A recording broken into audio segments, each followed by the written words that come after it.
السلام علیکم every one. مسلمان بقرعید کیوں مناتے ہیں؟ فل اسٹوری شیئر کر رہے ہیں۔ ثواب کی نیت سے دوسروں تک شیئر ضرور کریں۔ روایت ہے کہ فرشتوں نے اللہ تعالیٰ سے فرمایا کہ تو نے فرمایا ہے کہ ابراہیم تیرا خلیل ہے، یعنی صرف تجھ سے محبت کرنے والا تیرا دوست، لیکن ابراہیم کے دل میں تیرے علاوہ اپنی اولاد کی محبت بھی شامل ہے، تو پھر وہ تیرا خلیل کیسے ہوا؟ اللہ نے اس بات کا جواب فرشتوں کو کچھ یوں دیا۔ ابراہیم علیہ السلام نے خواب دیکھا کہ اللہ فرما رہا ہے کہ اے ابراہیم، اللہ کی راہ میں قربانی کر۔ آپ نے صبح ہوتی ہی یعنی 8 ذی الحجہ کو 100 اونٹ کی قربانی کی۔ دوبارہ جب وہ رات میں سوئے تھے تو پھر حکم ہوا کہ اے ابراہیم، اللہ کی راہ میں قربانی کر۔ آپ نے صبح ہوتی ہی یعنی 9 ذی الحجہ کو 200 اونٹ کی قربانی کی۔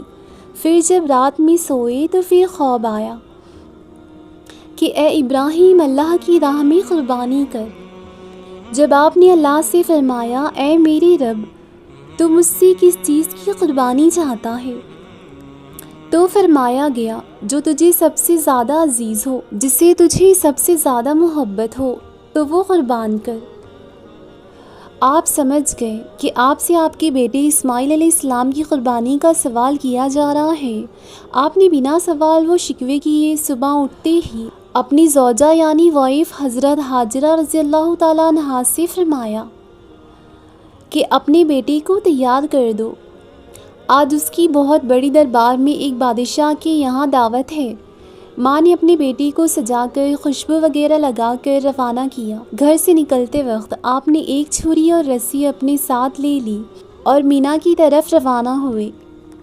جب شیطان نے دیکھا کہ حضرت ابراہیم علیہ السلام اپنے رب کے حکم کی پیروی کر رہے ہیں تو اسے برداشت نہ ہوا، تو اس نے اپنا کام شروع کیا، بہکانے کا کام۔ اس نے بوڑھے کی شکل اختیار کی اور بی بی ہاجرہ کے پاس پہنچا اور کہا کہ اے ہاجرہ، کیا تم جانتی ہو تمہارے شوہر تمہارے بچے کو لے کر کہاں گئے ہیں؟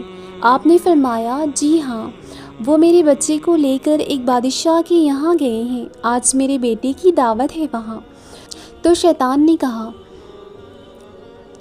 نے آپ سے کہا کہ نہیں، وہ تجھ سے جھوٹ بول کر گیا ہے، وہ تو تیرے بیٹے کو ذبح گردن کٹانے کے لیے لے کر گیا ہے۔ تو آپ نے فرمایا کوئی باپ ایسا کرے گا کیا اپنے ہی بچے کو ذبح؟ تو شیطان نے کہا ہاں، کیوں نہیں؟ ہاں، کیونکہ اسے اللہ نے حکم دیا ہے۔ واللہ، یہ سنتے ہی بی بی ہاجرہ فرمانے لگی اگر یہ میرے رب کا حکم ہے تو میں ایک اسماعیل نہیں، ہزاروں اسماعیل اپنے رب کے لیے قربان کر سکتی ہوں۔ اللہ اکبر، سبحان اللہ، مرحبا مرحبا۔ یہ تھے ہماری پاک بیویوں کے جذبے، ایسے ہی کوکھ سے نبی آتے ہیں۔ جب شیطان کا بی بی ہاجرہ پر کوئی اثر نہ ہوا تو وہ پہنچا حضرت اسماعیل علیہ السلام کے پاس، جن کی عمر مبارک صرف 7 سال کی تھی۔ آگے غور سے سنیے گا۔ شیطان نے آپ سے فرمایا کہ آپ کو پتہ ہے آپ کے والد آپ کو لے کر کدھر جا رہے ہیں؟ آپ نے فرمایا بالکل، میرے والد مجھے ایک بادشاہ کے یہاں دعوت پر لے جا رہے ہیں۔ تو شیطان کہنے لگا نہیں، تمہارے ابو تم سے جھوٹ کہہ رہے ہیں، یہ تو تمہیں ذبح کرنے لے جا رہے ہیں۔ آپ نے فرمایا کوئی باپ ایسا کیوں کرے گا بھلا اپنے ہی بیٹے کے ساتھ؟ تو شیطان نے کہا کہ تمہارے والد کو اللہ نے حکم دیا ہے تمہاری قربانی کا۔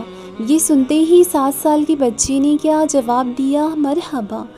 انہوں نے فرمایا اگر یہ میرے رب کا حکم ہے تو میں خوشی خوشی قربان ہو جاؤں گا۔ کسی نے کیا خوب کہا ہے، سعادت مند بیٹا جھک گیا، سعادت مند بیٹا جھک گیا فرمان باری پر، زمین و آسمان حیران ہے اس اطاعت گزاری پر۔ جب شیطان یہاں سے بھی ہار گیا تو آخر میں وہ پہنچا ابراہیم علیہ السلام کے پاس اس نے آپ سے کہا کہ اے ابراہیم، صرف ایک خواب کی بنیاد پر تم اپنے ننھے سے بچے کو قربان کر دو گی کیا؟ یہ خواب جھوٹ بھی تو ہو سکتا ہے۔ آپ نے جواب دیا کہ نبیوں کو جھوٹے خواب نہیں آتے، اور تو میرے راستے میں ہٹ جا، تو مجھے نہیں بہکا سکتا۔ فرمان مصطفیٰ ہے۔ جب ابراہیم علیہ السلام وادی مینا پر پہنچے تو شیطان مردود جمرہ عقبہ کے پاس آپ کے سامنے آ گیا اور آپ کو قربانی کرنے سے روکنا چاہا، تو آپ نے اس کو 7 کنکریں ماری تو وہ زمین میں دھنس گیا۔ پھر دوبارہ وہ جمرہ ثانی پر پہنچے، پھر آپ نے اسے 7 کنکریں ماری جس سے وہ دوبارہ زمین میں دھنس گیا۔ تیسری بار وہ جمرہ کبریٰ پر پہنچا تو آپ نے پھر 7 کنکریں ماری جس سے وہ زمین میں دھنس گیا۔ اے ایمان والو، ابراہیم علیہ السلام کو شیطان کا کیوں کنکریں مارنا اللہ کو اس قدر پسند آیا کہ اللہ نے قیامت تک کے لیے حاجیوں کو حکم دے دیا کہ بھلے ہی وہاں شیطان نہ ہو لیکن تینوں جمرات کو کنکری مارنی ہے، کہ یہ سنت ابراہیم ہے اور اسے قیامت تک زندہ رکھا ہے۔ سبحان اللہ، سبحان اللہ۔ اللہ کریم ہم سب کو شیطان کو کنکریں مارنا نصیب فرمائے۔ اب آپ اپنے بیٹے سے مخاطب ہو کر کہتی ہیں، اے میرے بیٹے، مجھے خواب میں اللہ کا حکم ہوا ہے کہ میں اس کی راہ میں اپنی سب سے قیمتی چیز قربان کروں۔ میرے بیٹے، میرے لیے آپ سے زیادہ کچھ قیمتی اور عزیز نہیں ہے، اسی لیے میں آپ کو اللہ تعالیٰ کی راہ میں آپ کو قربان کر رہا ہوں۔ بیٹے نے کہا، ابو جان، میں تیار ہوں قربان ہونے کے لیے، بس آپ اتنا کرنا، جب آپ مجھے ذبح کرو تو چھری کی دھار تیز رکھنا، مجھے رسی سے باندھ دینا اور قربانی کرتے وقت میرا چہرہ الٹا رکھنا، اور آپ اپنی آنکھوں پر پٹی باندھ لینا، کیونکہ کہیں ایسا نہ ہو آپ کو کہ آپ کے سینے میں جو باپ کا دل ہے وہ دھڑکنے لگ جائے اور آپ اللہ کا حکم کو پورا نہ کر پاؤ۔ اور یہ کرنا ابو جان، میرے ذبح کرنے کے بعد میری امی جان کو اس کی خبر نہ دکھانا، کیونکہ وہ ایک ماں ہے اور کوئی بھی ماں یہ برداشت نہیں کر پائے گی، میں انہیں تکلیف دینا نہیں چاہتا۔ ابراہیم علیہ السلام نے اپنے بیٹے کی بتائی ہوئی باتوں کے مطابق آپ کو ذبح کرنا شروع کیا۔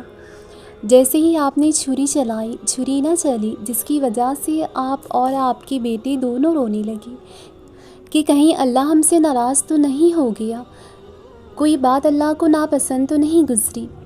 آپ نے دوبارہ کوشش کی، تبھی بھی چھری نہ چلی، جس کی وجہ سے آپ کو غصہ آیا اور آپ نے چھری ایک چٹان پر غصے سے پھینکی، جس کی وجہ سے چٹان 2 ٹکڑے ہو گئے۔ آپ نے چھری سے کہا، تو نے پتھر کے 2 ٹکڑے کر دیے، تو میرے بیٹے کی نازک سی گردن پر کیوں نہیں چلتی؟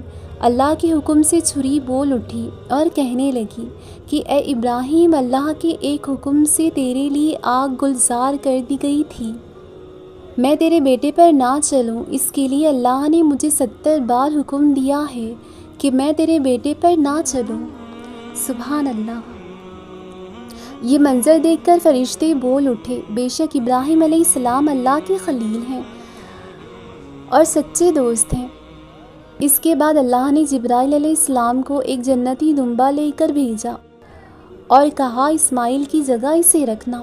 جب تیسری بار آپ نے چھری چلائی تو چھری چل گئی اور آنکھوں سے پٹی ہٹائی تو دیکھا دمبا ذبح ہوا ہے اور اسماعیل علیہ السلام کھڑے ہوئے ہیں۔ یہ دیکھ کر جبرائیل علیہ السلام نے کہا اللہ اکبر۔ اسماعیل علیہ السلام نے کہا لا الہ الا اللہ واللہ اکبر، اور ابراہیم علیہ السلام نے کہا وَلِلَّهِ الْحَمْدُ۔ صدا آئی، اے میرے خلیل، تیرا امتحان ہو گیا، تو امتحان میں کامیاب ہو گیا اور اس کی جگہ جانور ذبح ہوا، اور یہ قربانی قیامت تک کے لیے تیری سنت اور یادگار بنا دی گئی ہے۔ ابراہیم علیہ السلام کی قربانی کی یاد سے ہم سب عید الاضحیٰ یعنی بقرہ عید مناتے ہیں۔ آپ سبھی کو بقرہ عید بہت مبارک ہو۔ اللہ آپ کا دامن ہمیشہ ہمیشہ خوشیوں سے بھرا رہے اور ہزاروں عیدیں آپ کو نصیب ہوں، اور بے شمار عیدیں آپ کو نصیب ہوں، آمین۔